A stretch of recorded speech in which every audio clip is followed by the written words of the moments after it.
You are listening to This is Oklahoma, hosted by Mike Hearn, telling stories of Oklahomans and those that have made it their home.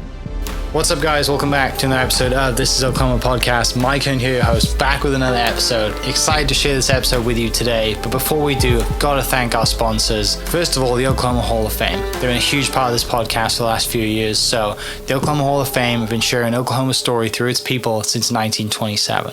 For more information on the Oklahoma Hall of Fame, go to www.oklahomahof.com. And for daily updates, go to oklahomahof on Instagram and give them a follow. Our other sponsor today is Chickasaw Nation. Now, the Chickasaw Nation have sponsored pretty much everything in Oklahoma. They're a huge supporter of Oklahoma, and it's an honor to have their name and their brand supporting this podcast. So a huge shout out to Governor Anatobi for supporting this podcast. It really means a lot. Our third sponsor is Diffie Ford Lincoln down in El Reno. Now, this one makes me so happy because these guys are great friends of mine, play a lot of golf together. I've bought my cars from them, do most of my oil changes down there, have a cup of coffee, hang out down in El Reno. It's a good spot to go. And not only are they great friends, but they provide a great service. So for over 60 years, third generation family owned Oklahoma business down in El Reno. They're also in Bethany as well. So people in the Bethany area know the Diffies really well. But if you're looking for anything new, used, Ford, Lincoln, or whatever, I'm sure they could find anything you want. Check them out, diffieford.net, and then on Instagram at diffiefordlincoln. This episode is brought to you by the Doghouse OKC. Recently, I have been in need of some doggy daycare for my two pups, and the Doghouse have come in clutch. The team over there are incredible. They've taken care of my two golden doodles, and so it's been an honor to partner with them on the podcast and share the love. And the one thing that I do with the sponsors that I have is stuff that I use and recommend, like the Diffies with my car, Hall of Fame. They're awesome. Citizens Banks, where I bank. Chickasaw Nation, huge supporter of Oklahoma. And adding to that is the Doghouse. And so if you're in need of doggy daycare in the day or boarding overnight, they do grooming and other cool things too. But I've had a fantastic experience, and it's an honor and a privilege to share this with you too. So go to thedogHouseOKC.com and follow them on Instagram at thedogHouseOKC. And hopefully our pups will run into each other. What's up, guys? Welcome back to another episode of This is Oklahoma. Mike Hearn here, host, back with another episode down at Bedford's with this beautiful setup, making me look a lot better than I am. My guest is naturally very good looking, so she doesn't need the lighting anyway, but I do because, well, I play golf outside all the time. And the wind destroys my skin, I've been told. Gotta put your SPF on. I know, it's terrible. And then you'd think, coming from the UK, right, I should be used to that stuff, but I'm not. My guest today does amazing things with healthcare. Excited to dive into your story. We got connected through a mutual friend, Gunnar, who was previously on the podcast doing amazing things with AI. And so Grace Mitchell is with me. When somebody meets you for the first time, what's like your elevator pitch? Who are you? What do you do? So I own Sapien Grace Health and founded it in July of 22 out of an idea kind of based off of parents reaching out to me in my free time, always asking me for medical advice, but then also having kids of my own. So I had a unique perspective as a medical provider, but then also as a mom. And so came up with the idea. And so we are now in 4 locations in 2 years, which is super cool. And we do concierge medicine, but it's all in home. So I brought house calls back, which is our slogan, which is super neat. It creates a relationship-based medicine that's very different than being like in a sterile doctor's office, and definitely healthcare in a convenient way, but also with 5-star impeccable customer service and great care. Yeah. So was the dream as a young kid then to be, doctor and in the medical space? So growing up, I'm one of 5, so from a big family. I always knew I wanted to be in the medical field, but I'm the second of 5, so I'm a natural caretaker. I have 3 younger brothers, kind of always was mom-ish. And so I knew I wanted to go into the field of nursing, and my mom used to always tease me and say, why don't you want to be a pediatrician? And so I always knew I wanted to go into the field of nursing, and then got my nurse practitioner. When I graduated college, I went and worked at Children's Hospital downtown in the ER. Yeah. Learned a lot, met a ton of people. Definitely felt like I was making a difference. It was my favorite job for sure. Loved it deeply. And went back to nurse practitioner school, got my master's, and then worked for pediatric urgent care. And then went into private practice, built my own panel for about 6 years at Edmond Pediatrics, and then opened Saving Grace, and it took off, and I left. Yeah. So looking back, like now, and that's the beauty of this, is I'm going to force you to look back for an hour, which is great because you'll hopefully bring back some awesome memories, and we can go full circle. Would little Grace be proud of you right now? Oh gosh, what a deep question. Yeah, I think so. I think I've had those nuggets in time where you kind of sit and you look back and you say, am I doing what I plan to do? Am I accomplishing the goals that I set forth? And then you also kind of want to look to the future, right? And make sure that you're accomplishing what you want. And so I definitely think I've been able to raise my own goals, which has been nice. So yeah, I think so. Yeah. So second of 5, Oklahoma family, born and raised here? Yes. So born and raised, my mom's, like, we have deep Oklahoma heritage. So my grandfather on my mom's side, so great-great-grandfather, actually did house calls as a physician in Comanche, Oklahoma, which was kind of like oh, hey, you know, your like great-great-grandpa did this, right? And I'm like, oh gosh, I guess that's kind of neat. Yeah. So yes, born and raised, grew up here, actually going to Quail Creek Elementary, and then went over to Heritage Hall in middle school and graduated there in high school, went to OU, and then Was it always OU? Were you a big OU family? Yeah, so we've always been OU family. Never, orange isn't in any of our color wheel, so we've always stuck with OU. And then I went through OU, and my sister did as well, and one of my brothers. So we have a lot of Were you guys Sooners. overlapping while you were in university? Did you have some family help down there? My sister and I did. So funny enough, my sister and I are 2 years apart, and we fought like cats and dogs growing up, like worse than the boys. So I have 3 younger brothers, 2 old and 1 older sister. So we fought the most. And then whenever I went to college, we went to the same sorority and got very, very close, and now we're best friends. So we did have an overlap at OU. Did you start to look up to her more when you were in college because she was the oldest sister? Yeah, she enrolled me in all my classes. She told me what my schedule needed to be. She walked me through Rush. So yeah. Okay. It was like, okay, I guess I need you now. Yeah, that's really, I mean, that's special to have, like, you know, to have your sister there. And I mean, anyone who kind of has the opportunity to go to university with a family member is like really cool. But being in the same sorority and, you know, having her, you know, a couple years ahead, that makes a lot of difference too, right? Like she's been there, seen it, knows what to do, knows what not to do. Gets you into trouble maybe and all the things. So. Yes, very much so. Yeah. At a time or two. But no, it was super helpful and like took all that intimidation away of leaving home. And, you know, you think you're pretty big for your britches your senior year of high school. And then you walk on campus for the first time and you're like, I have no clue where I'm going. Right. I don't know where this building is. So yeah, it was very helpful. So school was pretty good for you? Yeah, I enjoyed school. I actually enjoyed high school the most, I would say. Like, I loved my experience at Heritage Hall. I had, you know, I always say it makes a very well-rounded student there. Yeah. So not only academically was I doing well or learning well, but sports were a big part of growing up for me, and it allowed me to kind of break into that a little bit more. So I loved high school. College was great.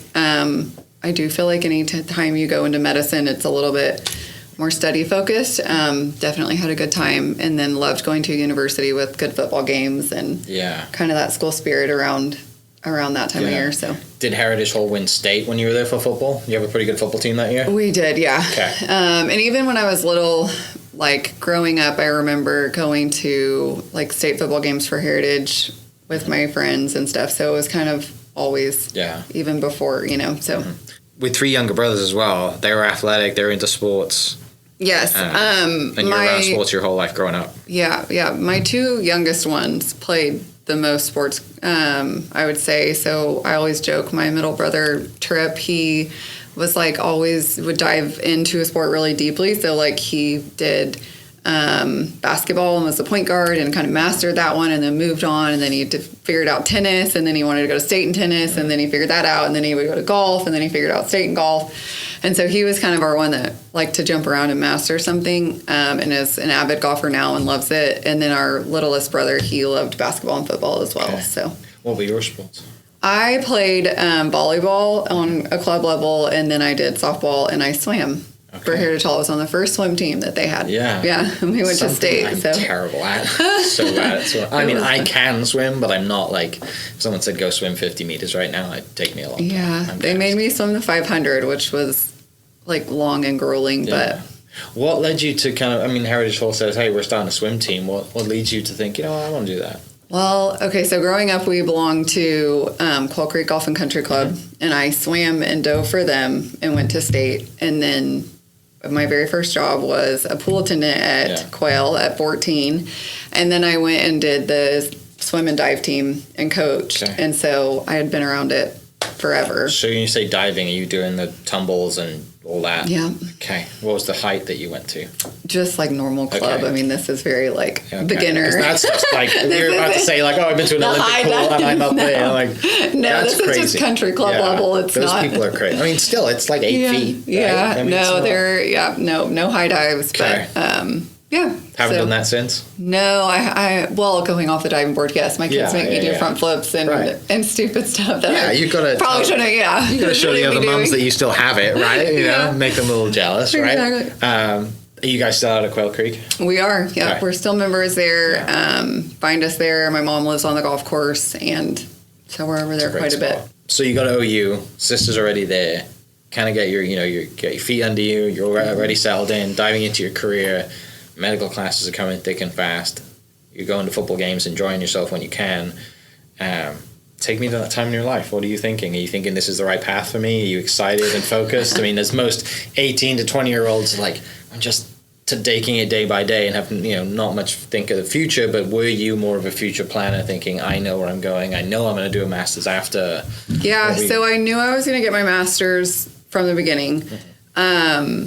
The only time I ever doubted my career choice was my very first clinical rotation, which if you're in nursing or probably most medical fields, you'll laugh at this, but my very first clinical rotation, I went to the med surg floor, which is a lot of geriatric patients, and I had to do a couple things that weren't really ideal.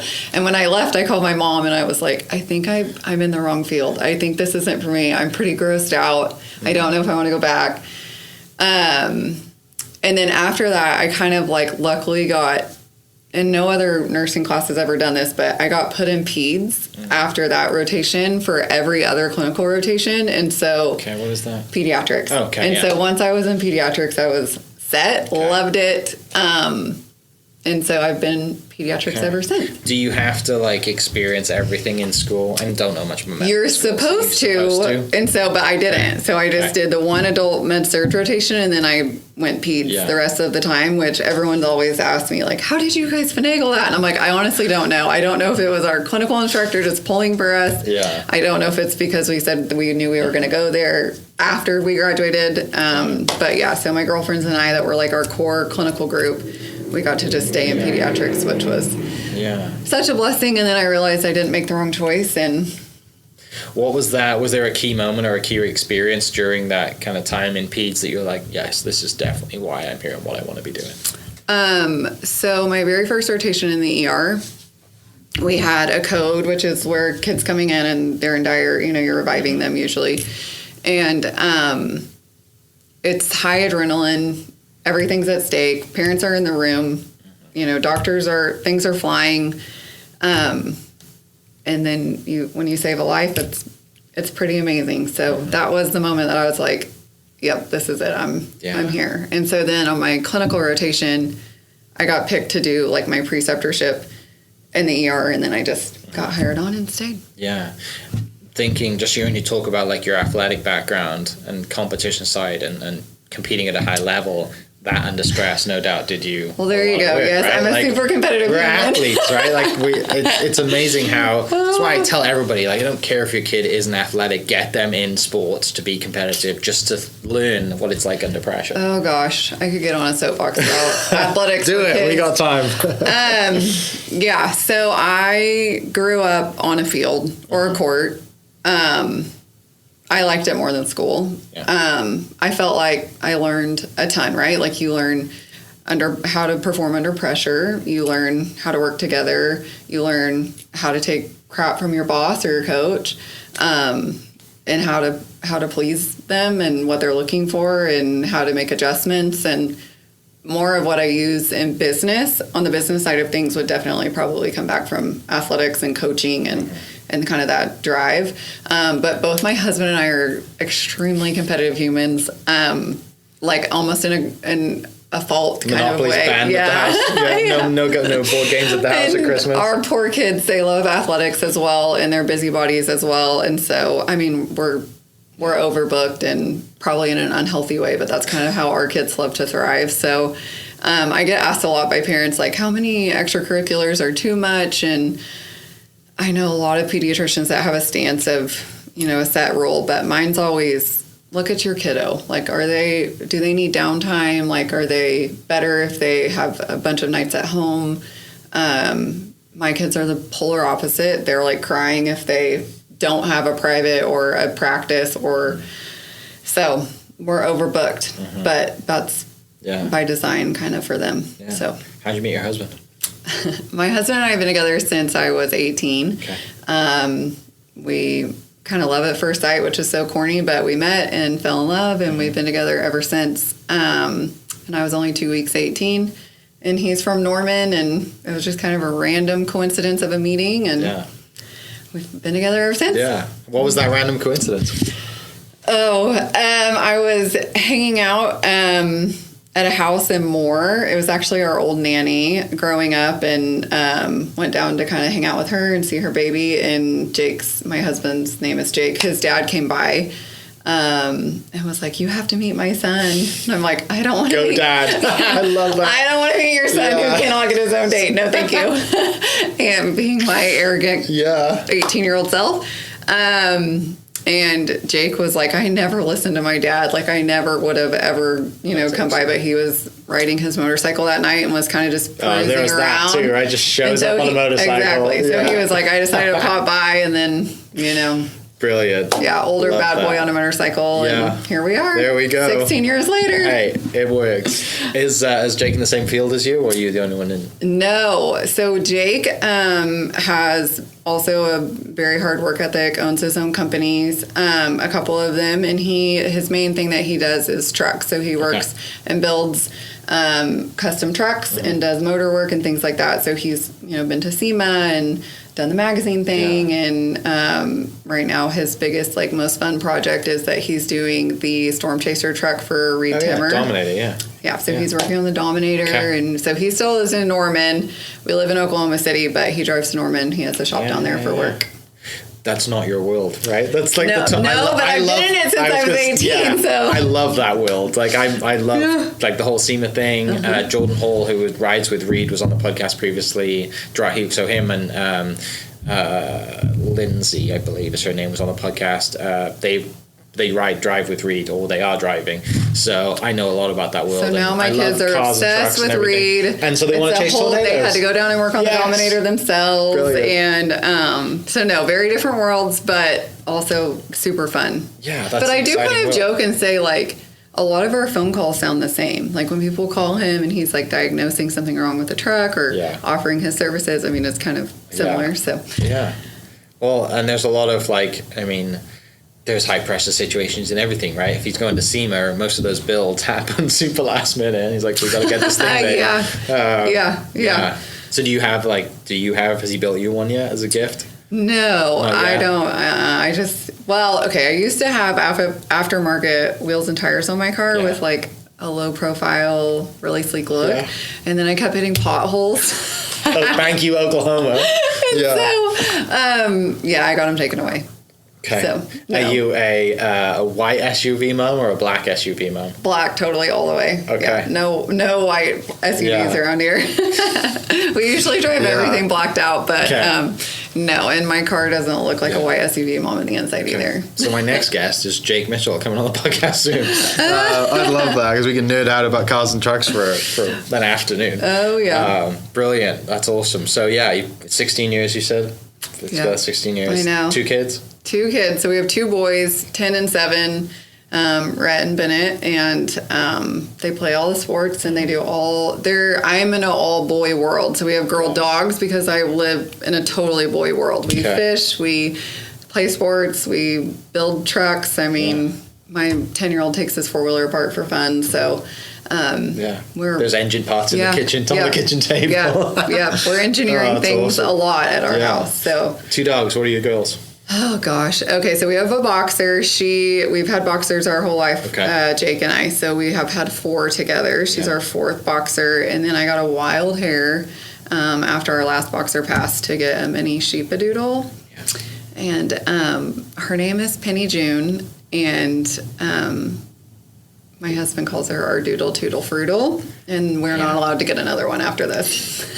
So we'll be sticking with the boxers. I'm laughing because I have 2 myself. Doodles? 2 what doodles. Kind? I have a golden who's 7, a girl, and I have another girl called Greg's, who's like a phantom doodle, so it's black and gold. Oh. Looks like a Bernedoodle, but is a doodle, but just has like kind of gold, black, and gold. Unusual markings, kind of. Yeah, and Sebby's the diva, Greg's is a little monster. But I've only had boy dogs growing up, and these are the 2, so I treat them like boys, but they're queens, total queens. They're home dogs, sleep in the bed, Well, we call the dogs the girls, and so sometimes when I'm talking about them, I'll say and then our girls, and what? Wait a second, when do you have kids? Yeah. When do you have another kid? Yeah. So that's awesome. Okay. 2 boys and 2 girls. What's the significance behind the name Penny June, and then what's your boxer? Maisie. So Maisie was we just came up with it, and then our boys fought over what they were going to name her. So Rhett wanted June, Bennett wanted Penny, and it was just kind of like they drew straws, and then it became Penny June. Back to competition. I was going to say it's a rock paper scissors. We draw in stores. We flicking coins to get the name first. That's awesome. Okay. Yeah, dogs are the best. They've saved me in many ways. Like they're just, especially doodles, they just want to cuddle. But they are divas. She's super cuddly. She's very needy. I feel like she'd be the best dog for like a single person or like an old person because they want to be like right on you by your side, which boxers are really affectionate too, but the doodles just kind of push their way in there no matter what. That's all. She's black and white? So she was born black and white, but she's that one enigma that turned the gray. And so she's like a blue one or whatever they say. God, they're the best looking dogs ever. She's really cute. We get compliments on her a lot. And every time Jake rolls his eyes and he's like, oh, he won't walk around the neighborhood either. I'm like, hey, will you, because she's so high energy. I'm like, will you take her with you on your run? And he's like, no. I'll take Maisie, but I'm not taking her. Yeah, I've noticed the difference, right? When you have to walk, mine are at daycare right now.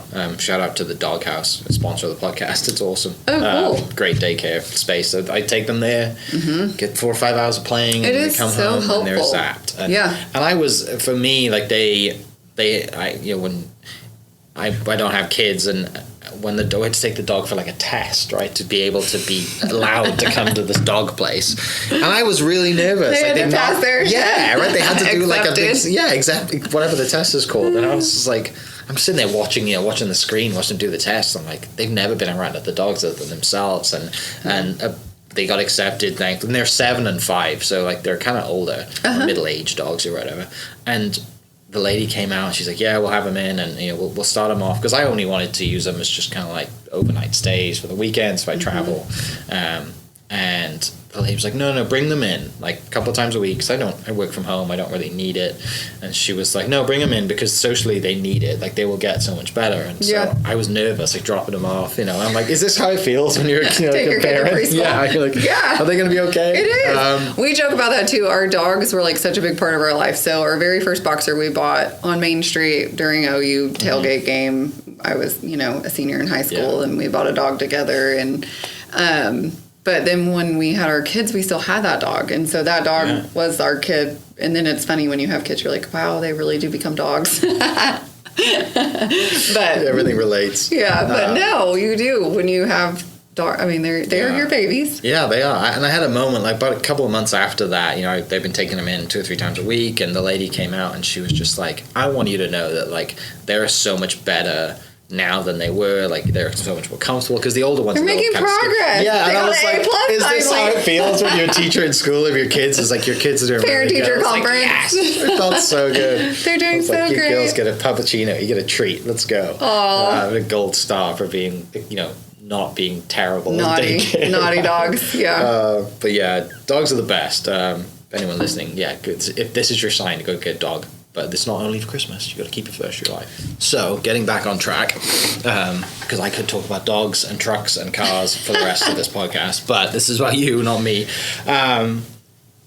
Masters. You said you knew you were going to do a master's. Is Yep. that because just what you'd known going into the medical space, that was kind of essential to go to the heights and where you wanted to go, and then also because of your competitive background and your want to just be the best at something? You're like, Yeah. okay, it's this is the roadmap. Let's go do a master's. Yeah, you pretty much hit the nail on the head. Okay. So, you know, graduating from like a private preparatory school, you're pushed to, you know, reach a higher level of education if you can.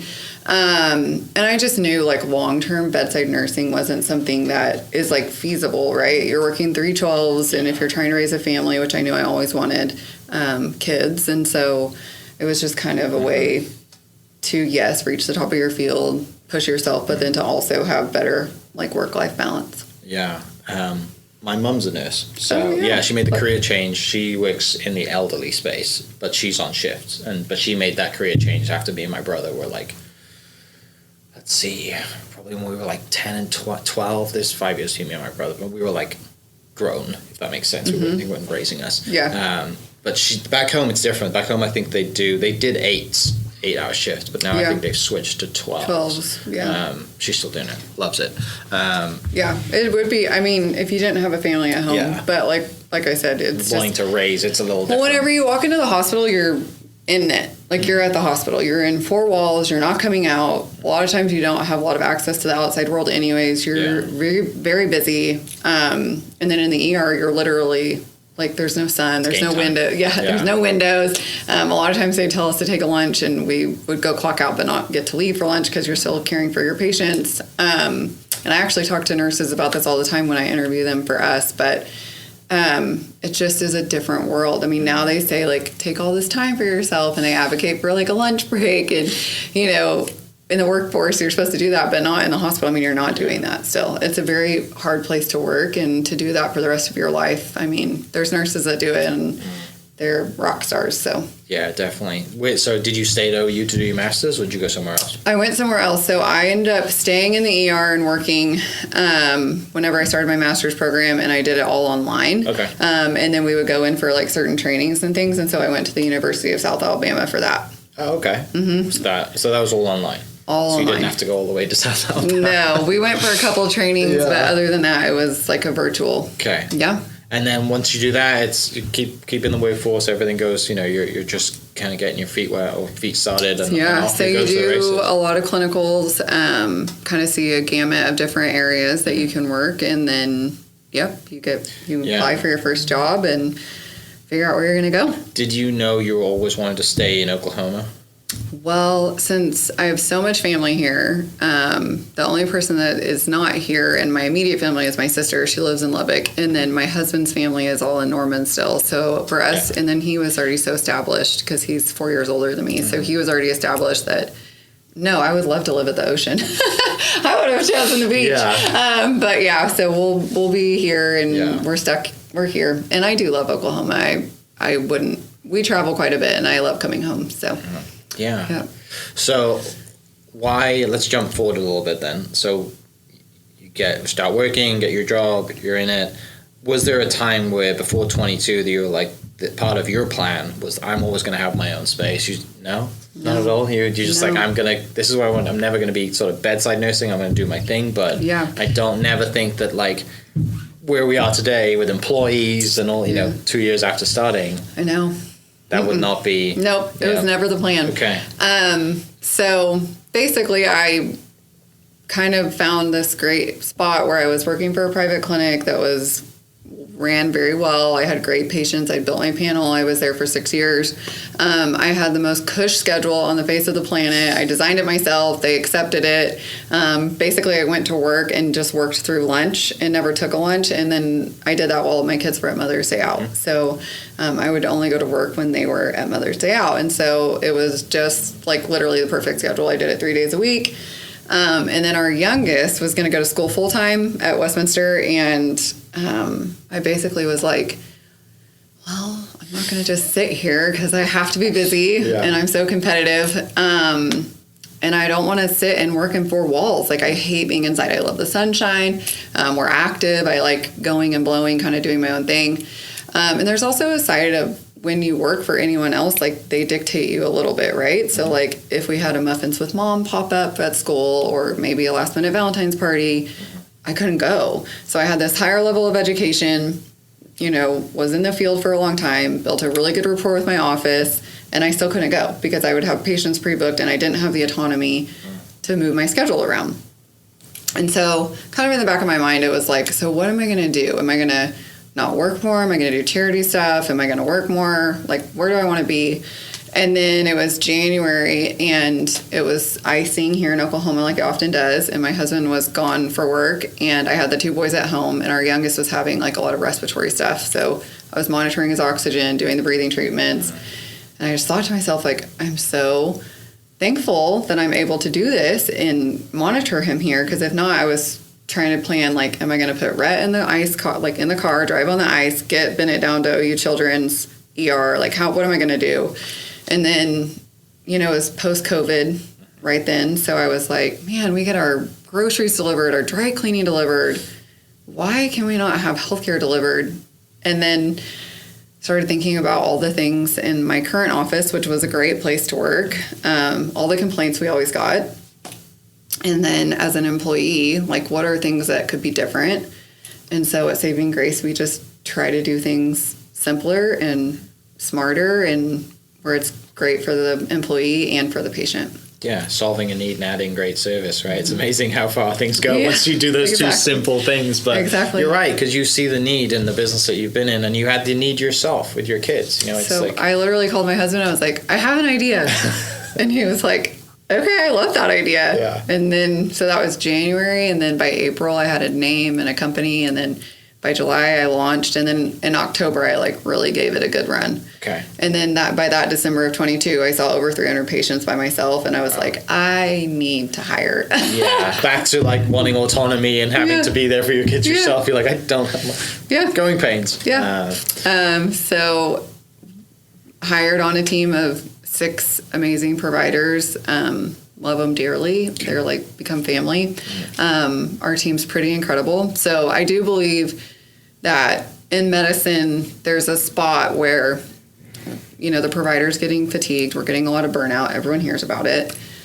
Also, you're told pretty much how to practice or what your day looks like or how the flow is going to go. And then insurance is telling you what tests you can run or what you can't run, what's available to that patient, what's not available. And it's frustrating. It's frustrating for a provider, but it's also frustrating for the patient. And they feel that when you walk in the room, even though you're trying to, reset every patient, they feel it. And so the only way to offer that amazing 5-star care with genuine relationship-based medicine and impeccable service is if that provider's cup is full. And so making sure that our providers get to not only pick their schedule, but they have autonomy over their day from start to finish. I mean, of course, they're on call and have to see the patients, but they do have a lot of autonomy there. And we work together really well, and it's amazing what can happen. Yeah. And I think our patients really feel that. Yeah, by growing that much and not constantly hiring people, clearly you're good at what you do and there's a need for it and there's going to be a continuing need. Has the industry shifted since you've done this as well? Are people offering now, your old clinic and other people seeing this need, and have they shifted? No, not really. Not in Oklahoma. Okay. So whenever I'm like, okay, well, this is my idea, but surely somebody else has already had it, right? What everybody feels. So I started researching it. And there's definitely some models out there of concierge medicine. It's not a brand new concept. A lot of it is brick and mortar, though. Like, you go in, and so those memberships look very differently. And then as a mom, I'm like, well, what if I want to stay with my pediatrician, but I don't really want a membership because I have insurance, but I want to use them because we're so busy, or we have sports games, or I have a baby at home, or I don't want to bundle everybody up and take them out, or I don't want to sit in the waiting room. And so I kind of made a hybrid model. So I made it to where you could use it as needed, kind of like an a la carte, and just book as you want. And I also made memberships for families that need that. It's, taking care of people and making sure that our prices are fair and that they get that service and that convenience, but then also it works for their family is just as important to me as it working for us on the business side of things. So I try not to eliminate people. I try to make sure that we're able to accommodate. So we do both. We do membership and non-membership. We do adults and peds. We do IVs and events. We do corporate packages. So okay, so it's everything, not just like the kids focus that was highly like your base in college and education growing up. It's like, there's a need for this everywhere. So what happened was, whenever I launched, I thought, okay, I'm just going to do peds, urgent care. And then quickly it was like, can you see us for our well childs? And I was like, sure. So then added the memberships.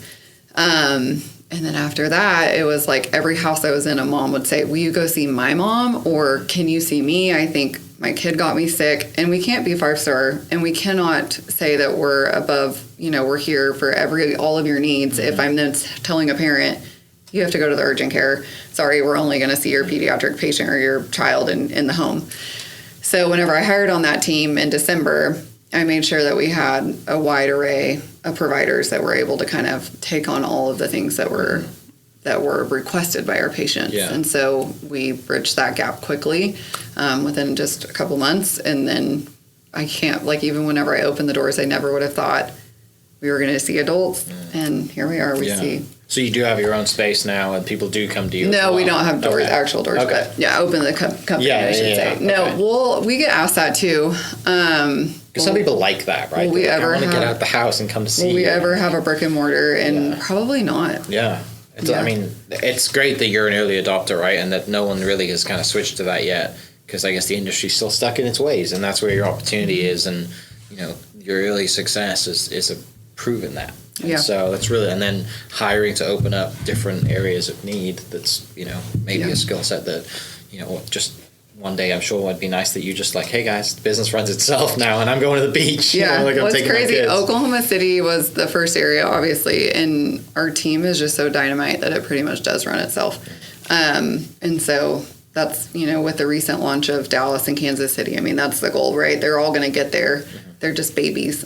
Yeah. We just had twins instead of launching one area at a time. But so they'll get there. It's, So have you is that franchised to there, or is that you've gone? Yeah. How do we? Because it's all I own it all. Now. Yeah. So it's all me. I own it all. We're debt free. So it's been a really big accomplishment. And then I think the future we could see some franchise opportunities in other areas that I would rather be a little more hands off in, possibly, or just stay here. I mean, the Oklahoma City office. I mean, the patients become family.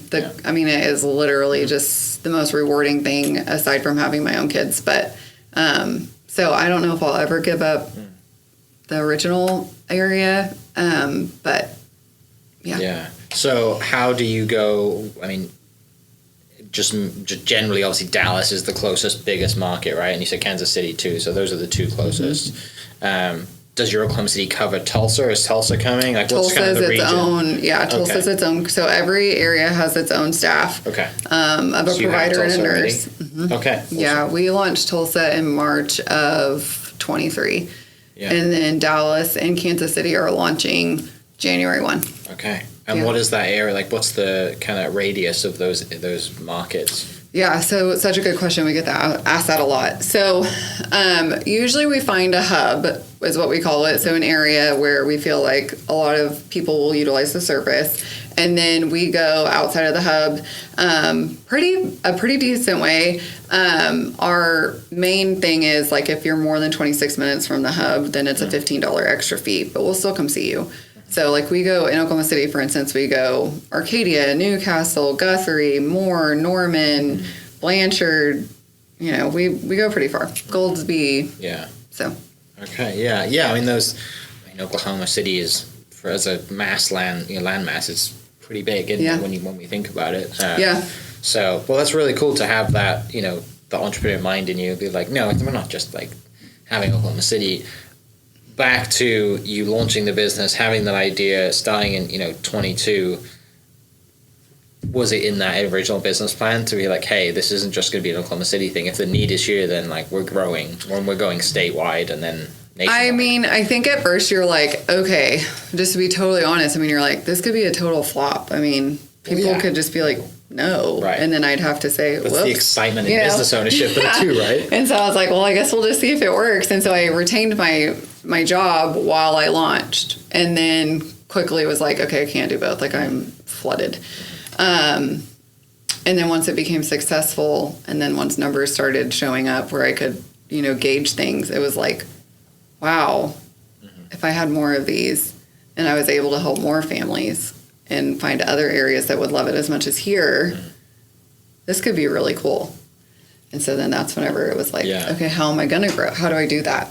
And I think, again, like anyone in medicine, you were never taught business, right? Like, that was going to be my next question. No, like it's literally like, I think if you just live by the standard of doing the right thing, like if you are constantly trying to do the next best thing that you can do for everyone, not just yourself and for your patients and for your staff, usually you're going to come up with the right answer. Yeah. So kind of. Well, and the good thing is your husband, best friend, life partner, for 16 years is an entrepreneur as well. Yeah, he's no dummy. So like you've had an education in business, subconsciously, right? And been a part of those conversations and just after dinner or over a glass of wine or whatever, like listen to him with his problems as a business owner. And then, in your family, right? Like all of our family, pretty much everyone in our family owns one of the people within the unit own their own company. So that's been interesting and fun, and you find people to lean on for support and run ideas by, and so you find your way, right? But it's been interesting. It's been a learning curve, and you research things and you listen to podcasts and you do what you can, and then I think you also just take all those nuggets and keep it true to yourself and true to your mission and what you want to accomplish, and something that you can hold your head high about and be proud of the way that you did it. Yeah. So, what are you most proud of right now? I mean, honestly, probably my kids, but business-wise, I think I'm most proud of the people that I work for and the relationships that I've built and been able to maintain with them. And I know that they trust me and can lean on me, and I've been there for them in their times of need, and they're there for me in mine. And it's a pretty amazing accomplishment to own a company that does so well, but then also you have such great relationships with your staff. So I'm very proud of that. Yeah. And making, there's plenty of successful companies out there that do awesome things, but when you're talking about making healthcare differences, it seems like an added bonus, right? Yeah. Like, it's nice to fix a need and build someone's dream truck or build someone's dream car or sell someone a house. My industry is real estate and kind of see that. But when you're talking about like somebody's health, like it's hard to beat, being in that industry and seeing the look on their face or the smile, or being a parent. I mean, obviously you understand it yourself, and like, and then growing that to a different market and watching your employees go through that too, right? Like obviously this is your baby and you understand it, but seeing your employees take ownership in their part, like that's, they're like your extended kids now too as well, right? Yeah. So you've got like this really cool kind of web of business that's growing, and I mean we're 2 years in, like this.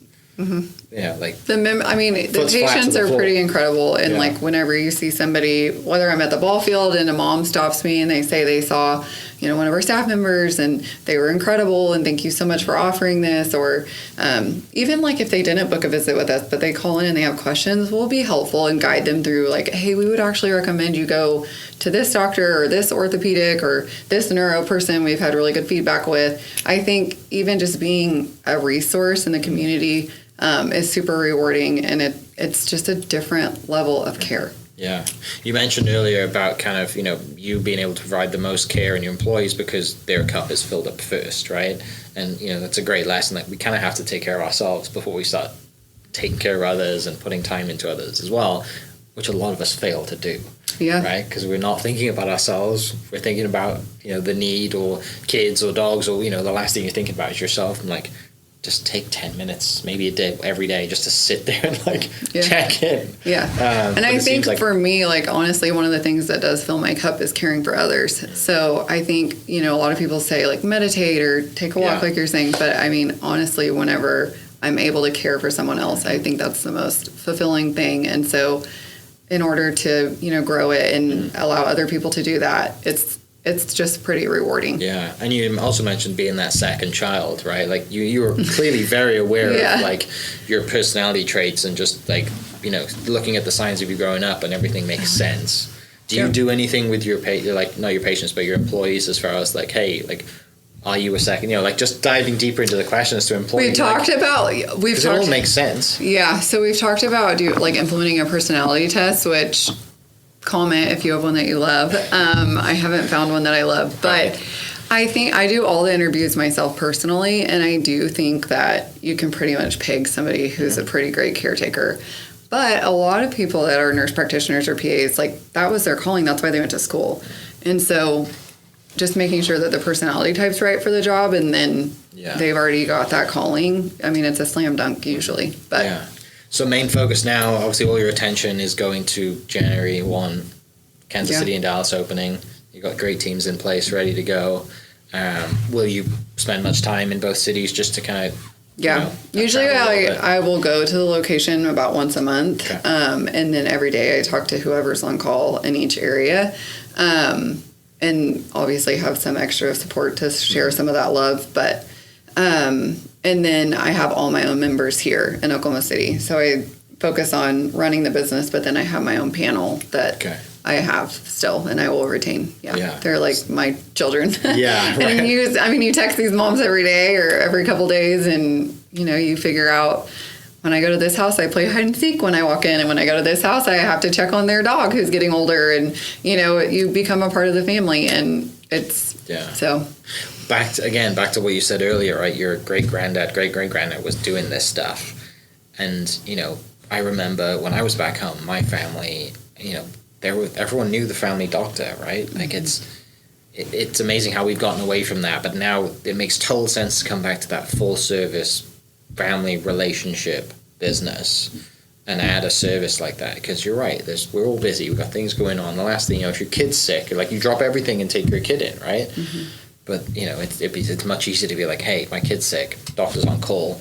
Well, don't worry about it, it's coming over. Or maybe you have to. You're sick, your kid's sick, and you have to leave work. Yeah. You have to get them in with their pediatrician or even yourself. You have to get in with your doctor. For an adult, it's even longer to get in with your PCP, but usually you can't even get in that day, or you're told, I can only see you at 3:30. Well, that's carpool time. They've got to go get the other kids. Like, that's not going to work out.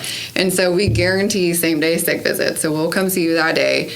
We usually get to our patients within 2 to 3 hours. And if that time doesn't work for a mom and she needs a different time, then we can always accommodate that.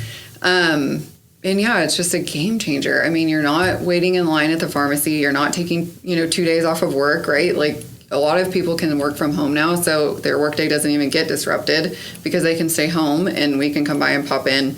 Visit takes about 15, 20 minutes, and then we leave and get everything called in and let them know. And then if they have any questions or concerns, it's not like they walked into an urgent care real quick and they can't get a hold of anyone. When they call us, they're talking to the on-call provider. So they get all of their questions answered right then and there. They don't have to wait on hold. And I mean, it just makes it super simple and easy. Yeah. With such kind of, recent success, right? 2 years in, you're very successful to get to this point, already opening up multiple locations. Have you been asked to be on panels and talk about this stuff already as like a mentor and, No, I haven't really. No. I know that's coming at some point, right? Because, you're making waves and you're doing something, that's out of the general norm of the healthcare business. It seems like at some point someone else is going to be like, I want to do this California, like, but because then there's a consulting element to that as well. So we had a provider reach out to us on the West Coast that hasn't been doing this and doesn't have it in their area. And so we've looked at options of them but it would be another saving grace aspect that goes to that area instead of just coaching them. Are you like a 5 to 10 year planner? Are you gonna like, do you have that in the back of your mind, or are you more of, okay, this is just strategically like, yeah, we'll get there, but it's kind of a little bit of both, right? Because flying by the seat of my pants, like I said, I'm learning as I'm going. Of course, I have like plans in place and foresee some stuff that could be really cool.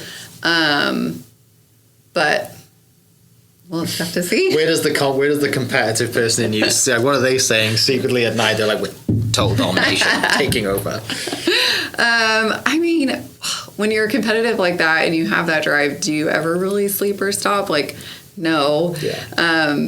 I think at some point, I don't know.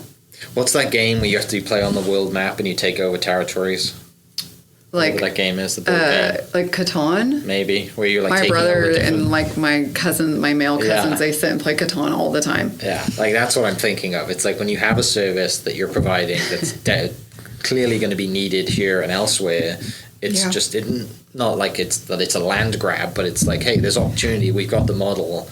It's rinse and repeat in every city now, right? It is rinse and repeat. But obviously and it there's is a bandwidth that really you need to low go- yeah. overhead, which is the beautiful thing of it on a business side.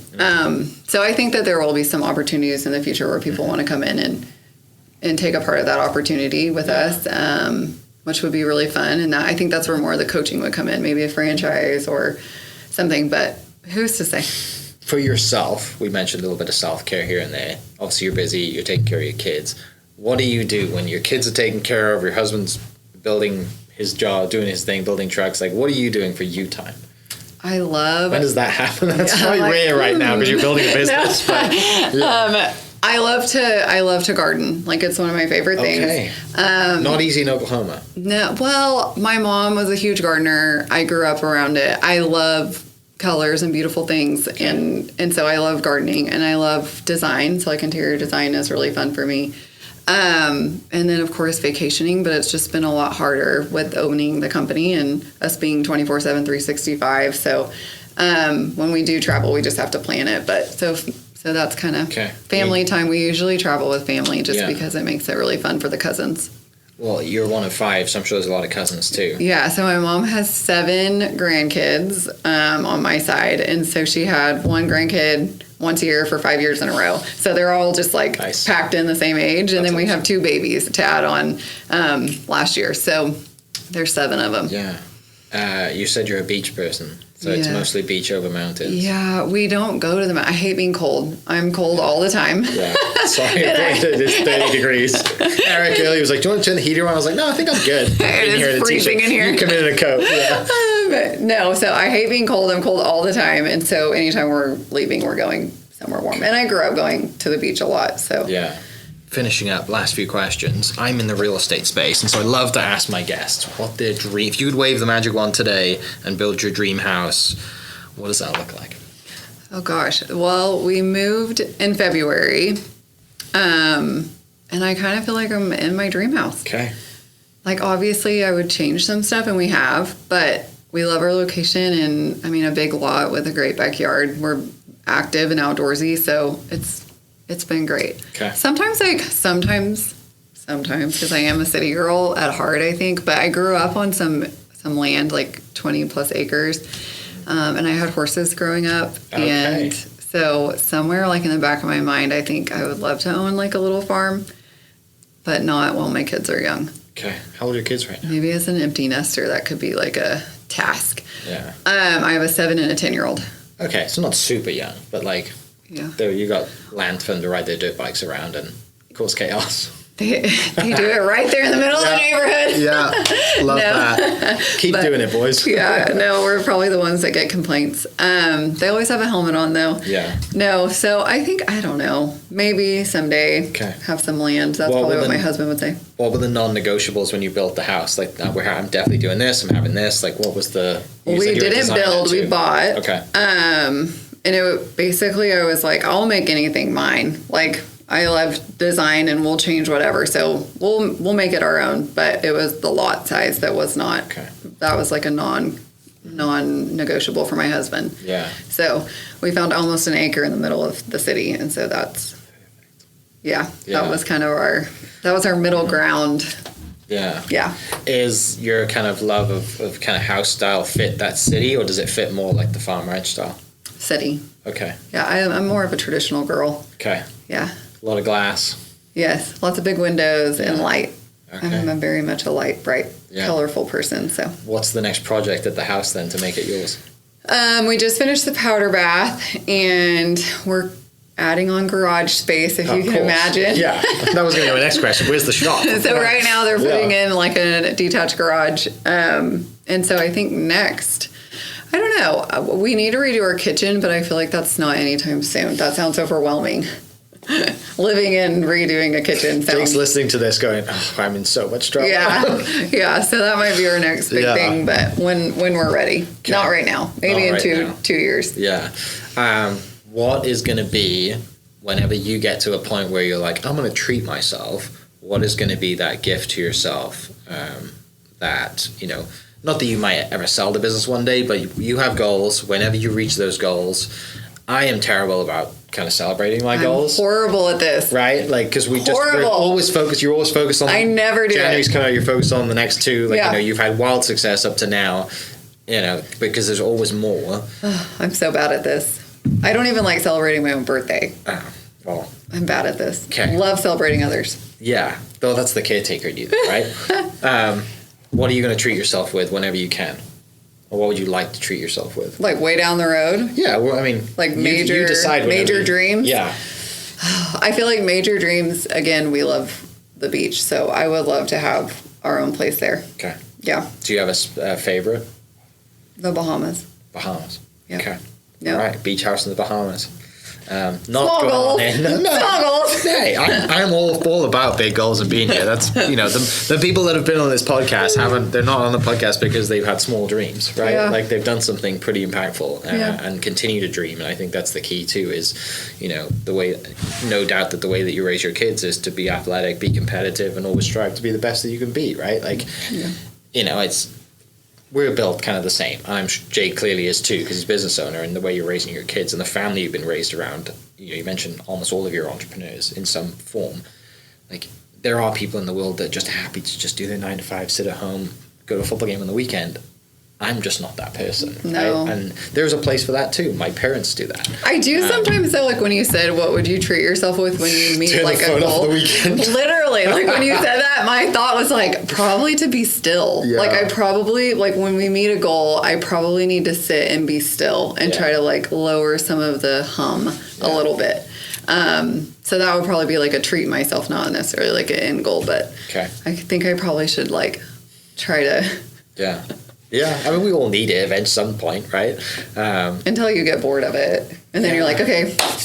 One of the things for me that I never thought I would do, or especially as a guy, Purity Day Spa reached out to me in Oklahoma City. They're amazing. Okay. And they were like, hey, I'll would you have to come check by this for a out. social, you know, like we'll give you a free kind of massage. It wasn't that. It was like a sports one. Like, come check us out. Yeah, come check us out. Do some social media posting, and we'll give you some free things. And I was like, okay. It was I'm like, you know, I'm kind of probably the same as you and other business owners. Like, we just don't take time to ourselves, especially as a guy going into like this big pink building in the plaza that's got, you know, skin routine and all Even this at the kid dentist, stuff. you're like, yeah, right. Like, you know, I walked in, I was like an hour of just sitting there and having like a Swedish like sports massage, hot stones. Yeah. And like, oh, I get it now. It was a treat. It was incredible, right? Like, I'm like, Okay. okay, I need to schedule these at least once a quarter because I needed it. But it's just that You got we don't still. do that. I got still, and the team there are amazing. They actually I'll have just to check opened them up out. a second location. Oh, good for them. But yeah, the first one's in the plaza. It's this big pink building. You know, I'm like a guy going in there. I was like totally out of my comfort zone. You know, there's like a spa and a hot room and all this. You know, people walking around in robes and like. You're like, did I go to the right place? Yeah, I'm like, what am I doing here? All right, I checked it out. But Bye, yeah, guys. Purity Day Spa is my That's go-to great. I'll have for to look 'em up. relaxing for sure. Okay, where do people find you? How do people get to you?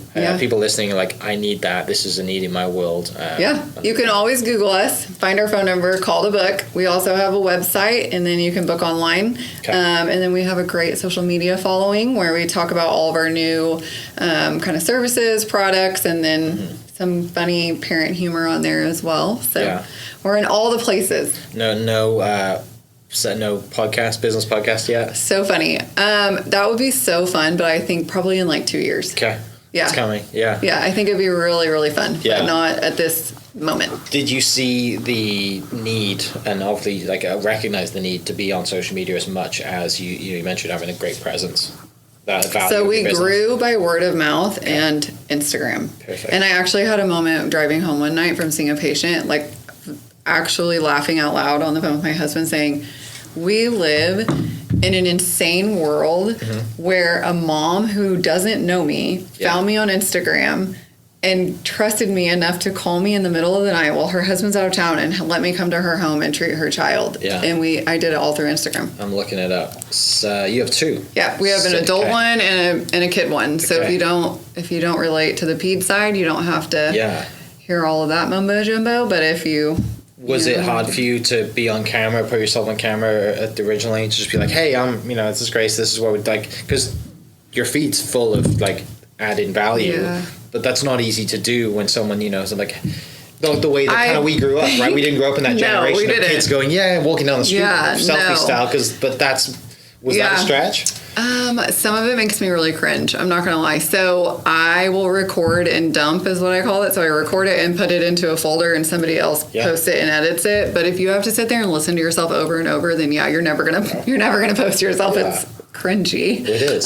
To hear yourself talk. So I only record things once. I won't sit Okay. there and redo them. So Yeah, well, that's good because that puts personality in it, and also there's people value that little kind of the fact that it's not perfect. And it's Well, we're not a all script, looking right? for more relationships. Yeah. We're looking for more actual interactions with people.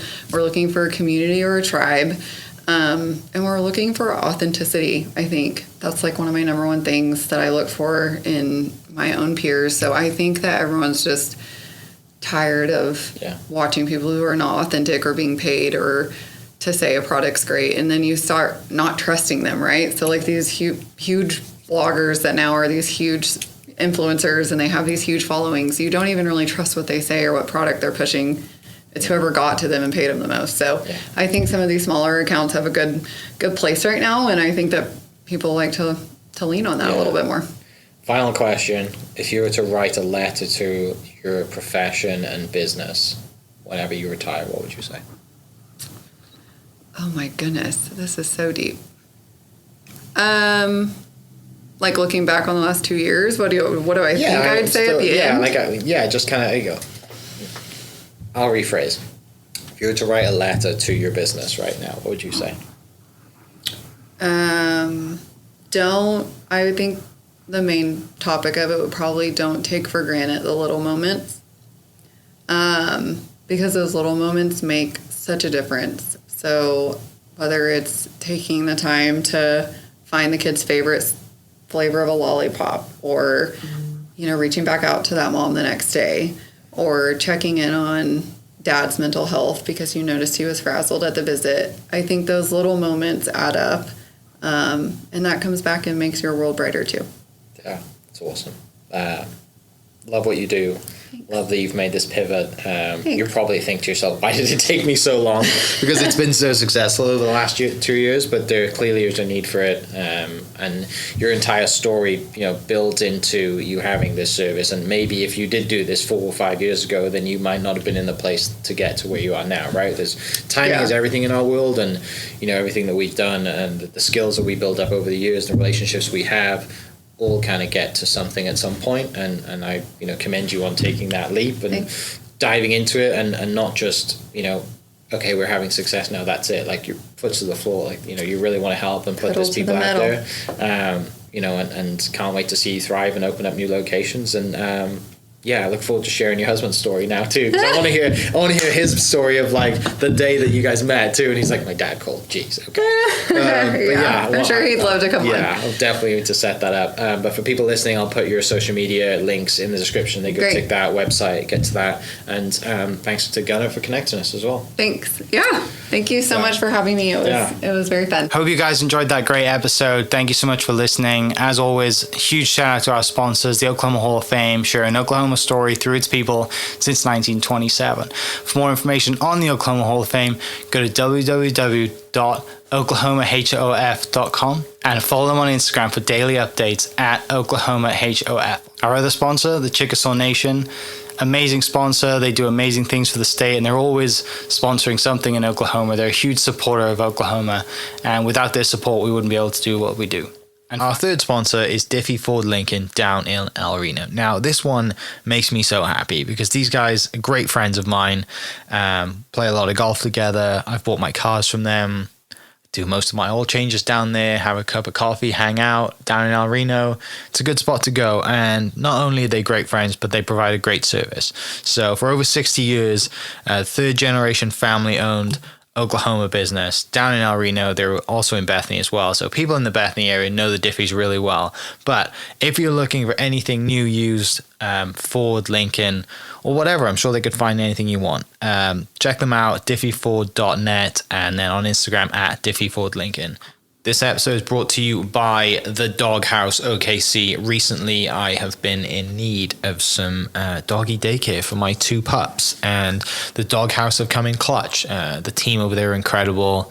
They've taken care of my 2 golden doodles, and so it's been an honor to partner with them on the podcast and share the love. And the one thing that I do with the sponsors that I have is stuff that I use and recommend, like the Diffies with my car, Hall of Fame.